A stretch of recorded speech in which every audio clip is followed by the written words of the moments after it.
नमस्कार विद्यार्थियों, इस वीडियो में आप बहुत ही आसान तरीके से विलोपन विधि से यहाँ पर दिए गए समीकरण युग्म को हल करना सीखेंगे। तो विद्यार्थियों, यहाँ पर दिया गया समीकरण युग्म कुछ इस प्रकार है। 3x + 2y = 6 और 7x - 2y = 14। तो विद्यार्थियों, इस समीकरण युग्म को विलोपन विधि से हल करने के लिए यहाँ पर हम लिख लेते हैं हल। अब इस युग्म को यहाँ पर लिख लेते हैं। 3x + 2y = 6, इसको इक्वेशन 1 मान लेते हैं। और 7x - 2y = 14 को इक्वेशन 2 मान लेते हैं, अर्थात समीकरण 2 मान लेते हैं। अब हमें विलोपन विधि में करना यह होता है कि इन दोनों पदों में से, अर्थात इन दोनों जो चर हैं x व y वाले पद हैं, इनमें से किसी एक पद को गायब करना होता है।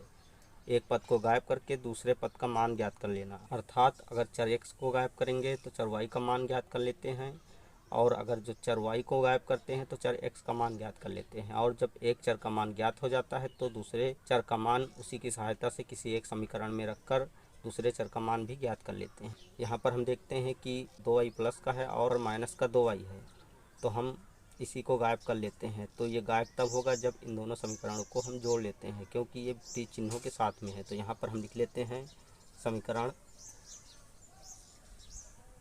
1 व 2 को जोड़ने पर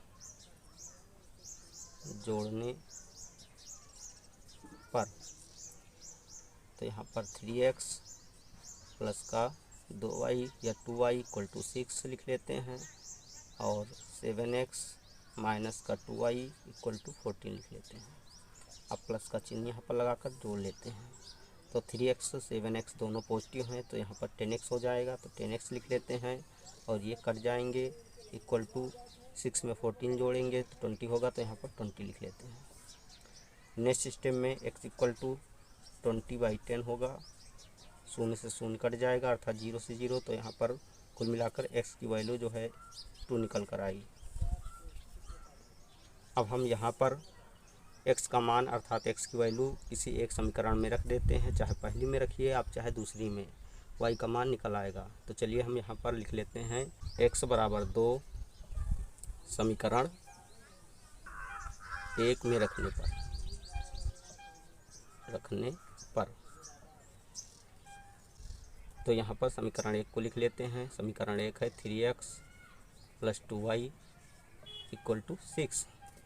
अब x के स्थान पर 2 रखते हैं इस समीकरण में, तो 3 × 2 हो जाएगा, प्लस 2y = 6 हो जाएगा। तो 6 + 2y = 6, या 2y = 6 - 6, क्योंकि लेफ़्ट साइड में 6 प्लस का है, जब इसको राइट साइड में ले जाएंगे तो ये नेगेटिव हो जाएगा, अर्थात माइनस का 6 हो जाएगा। तो यहाँ पर कुल मिलाकर 2y की वैल्यू 0 प्राप्त हुई।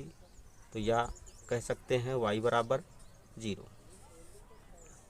तो विद्यार्थियों, इस प्रकार इस समीकरण युग्म के हल यहाँ पर x = 2 और y = 0 प्राप्त हुए।